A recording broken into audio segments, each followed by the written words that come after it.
Today we're going to take a look at the PlayStation 5 version of Neptunia Game Maker Revolution. I was quite interested in this game because it builds on the real-time combat from Sisters vs. Sisters, features Big Nep and 3 new goddesses as the protagonists, and is premised on the idea of rebuilding and running a video game company. It's not a main game, but rather a spin-off. It is technically part of the main story because this Big Nep is the one we've seen before. It's just that the game takes place in another dimension, so technically canon, but it's a spin-off gameplay-wise. The game is available as of right now on the PlayStation 5, PlayStation 4, and Nintendo Switch, though an Xbox version has been announced. No word on PC yet so far, but we've always gotten PC releases, so I wouldn't worry. The only exception being, from before Idea Factory took over Western publishing. Speaking of which, Idea Factory provided me with the PS5 limited edition of Game Maker Revolution. Thank you very much for that. I already did an unboxing of that recently, so if you want to watch that, you can. Unfortunately, I do have to bring up that once again, the swimsuit DLC is a digital deluxe exclusive. So if you buy, a physical copy, or buy the limited edition even, you just don't get it. And there's no way to get it unless you buy the digital deluxe version. So yeah, I think that's not good at all. I really hope we don't see this in the future again. I think Neptunia fans in particular appreciate the commentary the series makes in regards to the video game industry and how they touch on topics like consumer unfriendly practices, for example. So that makes moves like this look particularly bad. Anyway, with that out of the way, let's get going here. We'll take a look at the story, gameplay, various mechanics, and more. I'm going to assume that you're at least a little familiar with the concept of the series, just so we don't get hung up on the basics. I'm not going to explain what are the goddesses, that sort of thing. So let's start with the story. Neptunia Game Maker Revolution stars Big Nep. After dimension hopping, she stumbles upon this game's dimension. She comes across an old console in an abandoned building, which for some reason is switched on. She plays the game, which turns out to be awful, yet she enjoys it anyway because it's bad. Suddenly, 3 random girls pop up who turn out to be goddesses. Apparently, Neptune liking the game created enough share energy for them to physically manifest again. It turns out that these 3 goddesses have failed in the past, but Neptune agrees to become their company's CEO in order to help them turn their fortunes around. The 3 goddesses are based on failed 90s consoles, specifically the Apple Pippin, Atari Jaguar, and Panasonic 3DO, with Pippi being the Pippin, Jaga the Jaguar, and Ridio the 3DO. Seems pretty straightforward. Not really that difficult to figure out who is who. There's also various design elements there that reference the designs of the consoles, which is nice. Pippi claims that she's the smartest and brightest of the group. She's got a mix of kind of like Tsundere and also Kusagaki elements with her personality. Jaga is someone who at first glance would appear to be more serious, but instead has some quirky traits like she says do the math a lot, which was the Atari Jaguar's tagline, for example. They claimed it was the world's first 64-bit console, though that was debatable because it had 2 32-bit processors, but they backed it up with some technical stuff that is still I don't think so. But anyways, on top of that, she also abbreviates things for no reason, which can lead to confusion and also a few amusing moments. Ridio is a seemingly friendly and soft-spoken person, but turns out she's got a bit of a mean streak in her. She's capable of saying sarcastic, mean, and sharp comments, all without changing her demeanor. I feel that their transformed versions stay pretty close to their regular selves. It's not as huge a change physically or personality-wise that we've seen with many other characters in the series. Perhaps with the biggest exception being Ridio, who has a bit more of a dominatrix look going on when she's transformed, and also her sadism, even just from her special attack animation, seems to be more out in the open. Many characters from past games are present, though they're not the exact ones we know, but rather this dimension's equivalents. The 4 goddesses and their little sisters make an appearance, as does Gold Third and also R4, among others. It's interesting that we have a different perspective of the world compared to most NEP games. Instead of seeing things from the eyes of the 4 goddesses or the CPU candidates, we see things from an outsider's perspective. The hierarchy of this world is that the 4 goddesses, Neptune, Noir, Vert, and Blonde, represent the console makers as well as the first-party developers. The Little Sisters represent second-party developers. So that's companies that have close ties to console manufacturers. While Big Nep and Co., they are more like third-party developers. This is also why we meet the little sisters first in the story. Notice also how the goddesses interact with outsiders in their transformed state. This is how the public knows and sees them. That's actually the case in regular NEP games too, but since we usually have an insider's perspective, we often see them untransformed. It's not like that with every game, but you can see that dynamic in other games too, like for example, the very first one. The game doesn't seem to really represent or be set in a specific era. Since we've got the three goddesses who represent the three failed 90s era consoles, we can guess that it's at least after the 90s. More evidence of that is that some of the consoles shown seem to be modeled after 6th gen consoles, so like PS2, Xbox, GameCube kind of stuff. Bootleg games, which aren't really a thing these days, are also a major topic in the storyline, but at the same time there's also DLC that's mentioned, so newer and more current video game things are being referenced too. I guess it's good that way. It's not bound to an era specifically, and the setting is flexible enough to allow satire and commentary about things from multiple eras. It's quite clear even at a glance that Game Maker Revolution uses sisters versus sisters as its basis. Battle gameplay is pretty much the same, though there are tweaks and changes which are interesting. Dungeon exploration is quite similar to many other Neptunia games. Usually you have to reach a marker in order for the story to advance. On the way you'll find monsters running around. If you come in contact with them, a battle starts. Items and treasures can be found strewn about. Very mild platforming exists too in the form of jumping and climbing ladders. Though once again, the camera angle is not as adjustable as one would like. In order to advance, there's also locked doors or blocked passages which you have to open. That can be as simple as finding the switch, but in some dungeons it can be a bit more like a puzzle. One example is where you have to use rail carts to move different colored crystals, burn them in the furnace for some reason, which then shuts off a laser gate of the same color. Lots of running around, and admittedly that's a bit tedious. Battles happen in real time, like with Sisters vs. Sisters. You can attack, block, transform, use items, and of course, perform special attacks. Attacks can be chained together by switching characters at the right time. That not only increases your multiplier, it can also result in a special team attack. As you may have noticed, there are 4 active party members in Game Maker Revolution, unlike the 3 of Sisters vs. Sisters. That's an excellent improvement. An icon will come up when you can switch characters to extend your combo, but if you follow the on-screen prompt, you might just switch between only 2 characters back and forth for some reason. What you can do instead is look at the bottom left and see which characters have a little C icon overlaid, and then if you select those, you can cycle through more than just 2 characters.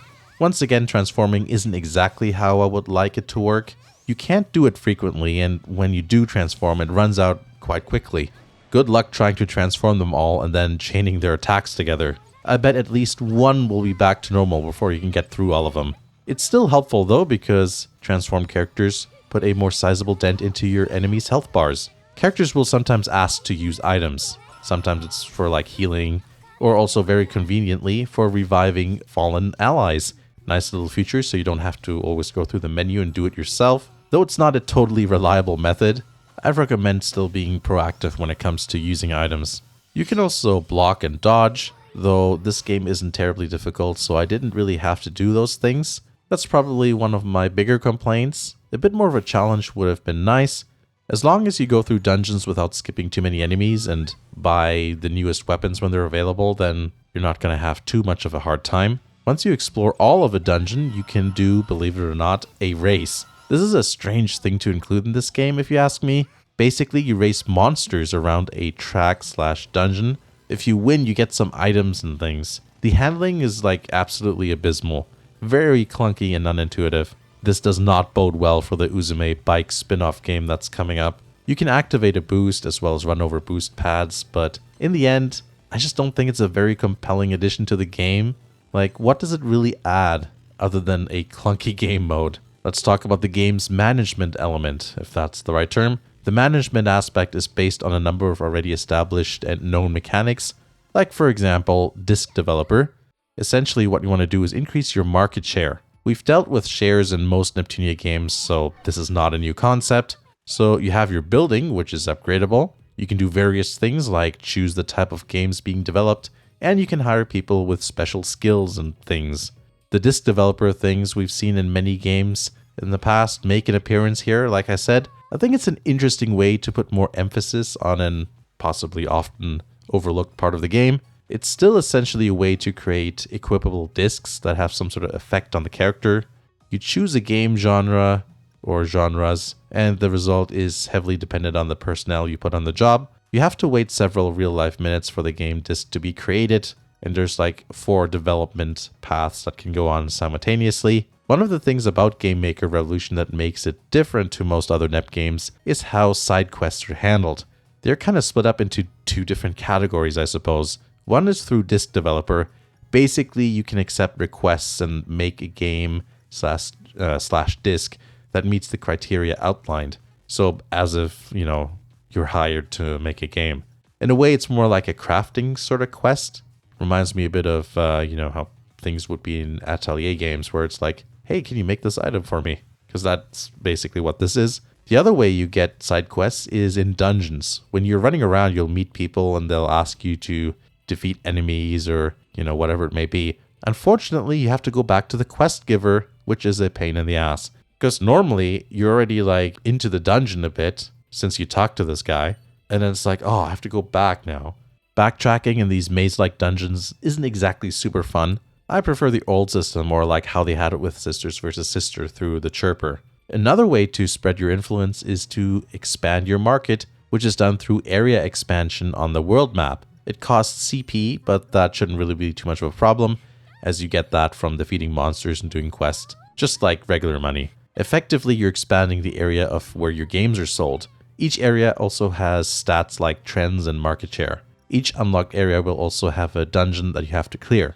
After every chapter, you get a grade depending on what you have or haven't done. There's like different categories there. That also dictates your rewards. Obviously, you want to do as good as possible. Personally, in previous games, I never really liked using disc developer. I just thought it was kind of boring. On one hand, Game Maker Revolution gives that game mechanic a bit more importance, which some may appreciate, but it personally doesn't make me enjoy the game more, I don't think. It feels like something I'm forced to do even though I'd prefer to just ignore it. But at the same time, it's not as tedious as it would have been normally, I guess, because it feels like you're doing something of importance related to the main story. So, yeah, I guess I'm somewhat in the middle there. But, it's not like it's super difficult or something like that. I've noticed I can make some crap discs and / games, and I still get like a good grade once the chapter is done. So, yeah. Let's take a look at graphics and performance. Basically, it looks and performs like Sisters vs. Sisters. And just to reiterate, this is the PS5 version I'm playing here. So yeah, it's 4K, so that's good.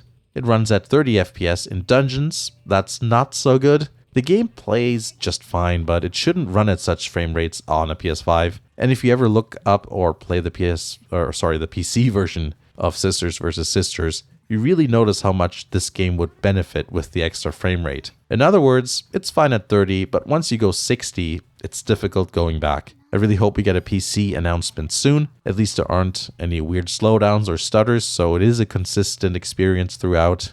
If Sisters vs. Sisters is anything to go with, I'm assuming the PS4 version and also the Switch version will be similar, with the Switch version probably being a little bit more rough around the edges in that regard. The menus in visual novel style cutscenes run at 60 FPS, and like Sisters vs. Sisters, the nice additions to the Live 2D are present here as well. The menus are easy to understand and navigate. I like how they arrange the menu so it looks like, icons on a phone. I think the icons also make it a bit more visual to navigate. The similarities to Sisters vs. Sisters continues with its dungeons. They're actually new for the game, but they're still modular, so you get repeating sections that make it difficult to know which way to go. That is especially true when the game transitions from the battle stage back to the dungeon. The first dungeon even has little signs telling you where to go, which means they know about this problem.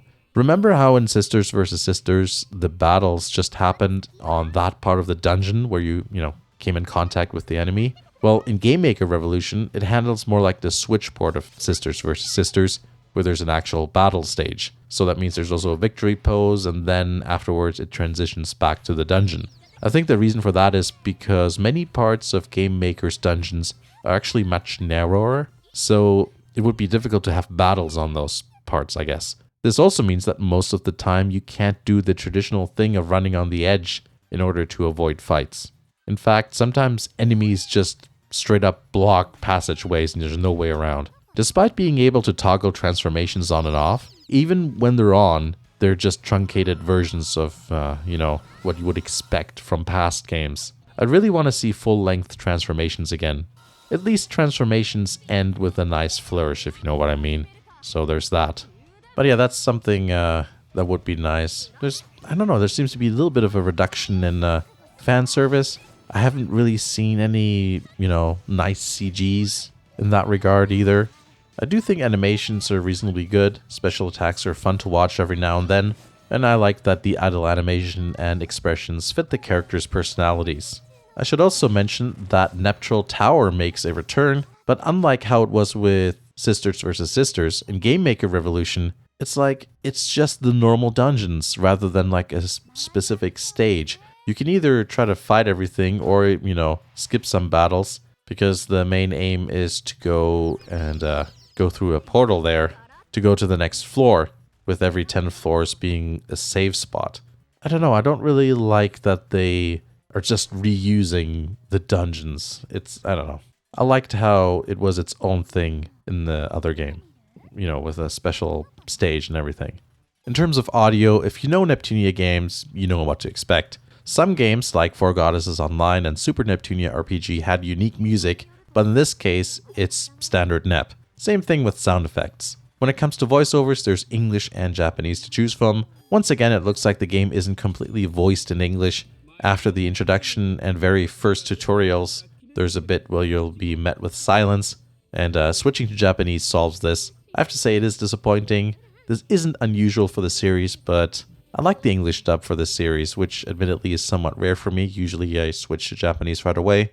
But with Neptunia, I do enjoy the English, and it would be nice if more of the game was voiced. So overall, what do I think of Neptunia Game Maker Revolution? Well, as a spin-off, I don't think it's bad. It is fun, mainly because of the story. I like that the game focuses on Big Neptune. The new goddesses are interesting. It's also nice to see the goddesses and little sisters from a different perspective. Instead of seeing things from their perspective, you're an outsider at first. The gameplay is a bit easy, but at least it's not too frustrating. The frustrating parts being the dungeon navigation and some of the puzzles. Perhaps tedious is a better word to use for all that running aroundage.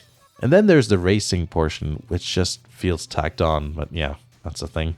I think at this point, most Neptunia fans are looking for a new main game and not a spin-off, but if you don't mind a spin-off, enjoyed Sisters vs. Sisters, and are looking for a different flavor of that formula, or want a story with Big Neptune at the helm, then I think this is worth checking out. So yeah, thanks for watching, and I'll see you again in the next video.